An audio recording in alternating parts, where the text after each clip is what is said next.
वाकई भगवत शरण सही बात कह रहे हैं। ये चाहते हैं, इनके जो नेता लोग हैं उन्होंने किताबों में अपनी ये बात लिखी है कि अगर गांव के रहने वाले व्यक्ति को गरीब कर दो, गांव के रहने वाले व्यक्ति की शिक्षा छीन लो, तो सत्ता और सरकार लंबे समय तक चलाई जा सकती है। ये लिखा है आरएसएस के गोलवलकर साहब ने। मैं उन्हीं के ये अल्फाज बोल रहा हूं कि हमें और आपको गरीब करके अपनी आसानी से सत्ता चलाना चाहते हैं। गरीब व्यक्ति, अनपढ़ आदमी के सामने आप कुछ भी करें, वो कभी बदला नहीं लेता, वो धरने, प्रदर्शन, आंदोलन नहीं करता। इसलिए इस बात का सोच समझ के बहुत मौजूद है भारतीय जनता पार्टी के वरिष्ठ नेता doctor MP Arya ji. Doctor साहब, आज आपने प्रेस वार्ता बुलाई है, क्या मामला है, पूरा बताएं। देखिए, मामला ये है कि कल माननीय भगवत शरण गंगवार जी ने केवड़िया में एक अपनी सभा रखी थी। उस सभा में उन्होंने एक वक्तव्य दिया है कि राष्ट्रीय स्वयंसेवक संघ के जो द्वितीय सरसंघ चालक थे परम पूज्य माधवराव सदाशिवराव गोलवलकर, उनके हवाले से उन्होंने कहा है कि साहब, राष्ट्रीय स्वयंसेवक संघ की किताबों में लिखा है कि दबे कुचले गरीबों को बराबर, इन्हें गरीब बने रहने दो, इन्हें ऊपर मत आने दो, और इस तरह से इनको बराबर दबाकर जब ये पढ़ेंगे लिखेंगे नहीं तो इन पर सत्ता की जा सकती है और सरकार बनाई जा सकती है। और इस तरह से उनके हवाले से उन्होंने लिखा है कि गरीबों को आगे नहीं बढ़ने देना है। ये स्टेटमेंट सरासर गलत है। मैं आज प्रेस के माध्यम से ये पूछना चाहता हूँ भगवत जी से कि उन्होंने संघ का कितना साहित्य पढ़ा है और किस पुस्तक में ये लिखा है, किस पेज पर लिखा है। जहाँ भी लिखा हो वो इसका उदाहरण दें।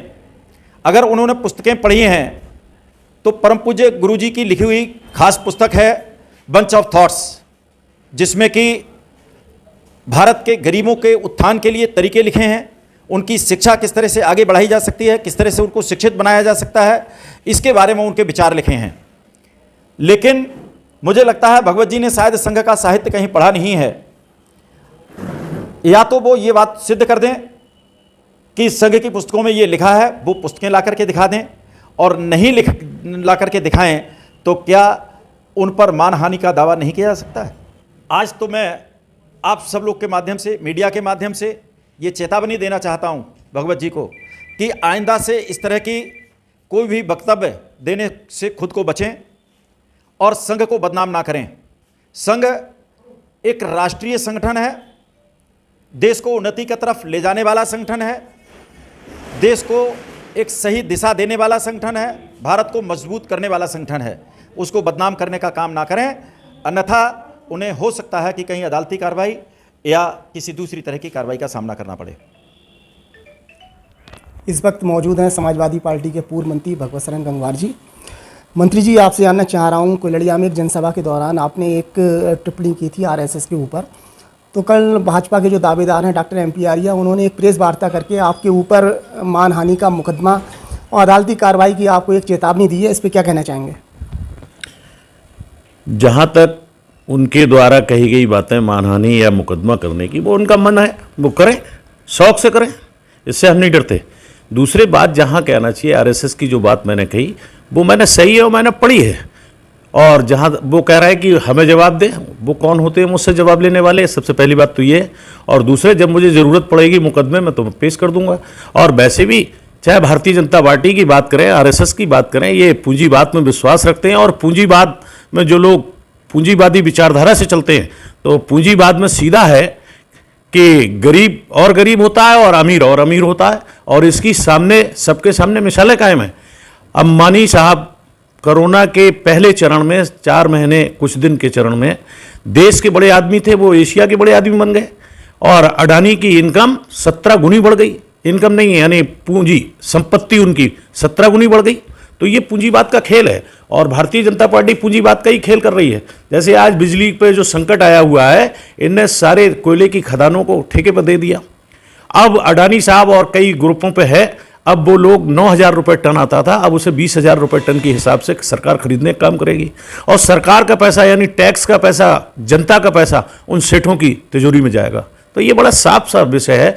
जहाँ समाजवाद की बात है, समाजवाद में गरीब ऊंचाइयों को उठता है और पूंजीपति लोग या तो बढ़ते नहीं हो, बढ़ते तो बहुत कम बढ़ते हैं। तो वहाँ गरीबी और अमीरी का यही खेल है। तो ये खेल भाजपा का और आरएसएस का, ये दोनों कहना चाहिए पूंजीवाद में विश्वास रखते हैं और गरीबों को और गरीब करना चाहते हैं, जिससे कि वो उनका मुकाबला ना कर सके। जो आपने आरएसएस के ऊपर जो टिप्पणी करी है वो क्या लिखा पढ़ी में है क्या? निश्चित रूप से लिखा पढ़ी में, वो हम पे मुकदमा करेंगे, हम अदालत में पेश करेंगे। नहीं, मानहानि का दावा जो होगा वो हम झेलेंगे। ऐसा है सब कुछ? भाई, मुझे बड़ा लंबा समय राजनीति करते हो गया और दिमाग भी रखता हूँ। क्योंकि आपकी स्टार्टिंग आरएसएस से थी, आप उसमें जुड़े भी रहे हैं काफ़ी लंबे समय तक, तो आपको जानकारी भी होगी इसकी। सब कुछ जानकारी है, सब कुछ जानकारी है। अच्छा, एक सवाल मेरा और है, जो आपने एक जनसभा भी करी थी कोलड़िया में, भारी भीड़ थी उसमें, उससे जो आपके प्रतिद्वंदी हैं बड़ा खलबली का माहौल मचा हुआ है, इस पर क्या कहना चाहेंगे? तो ये जो बाइट दी है उनने, डॉक्टर MP आर्या साहब ने, या जो प्रेस बुलाई, मीडिया बुला के प्रेस की, उसका यही मतलब है कि इन लोगों के हौसले पस्त हो गए और हमारे लोगों के हौसले इस कार्यक्रम से बढ़ गए। वो पस्त हौसले से चुनाव की जंग लड़ेंगे और हमारे लोग बुलंद हौसलों से चुनाव लड़ेंगे। यही वजह है कि उन सबकी हालत, सारे दलों की और सारे प्रतिनिधि चुनाव वो टिकट मांग रहे हैं, उन सबका कीमत कट गई है। ये जो आपकी जनसभा हुई है, इसे क्या माना जाए, सबसे बड़ी जनसभा हुई है या सबसे छोटी है? नहीं, ये कोई विषय नहीं है।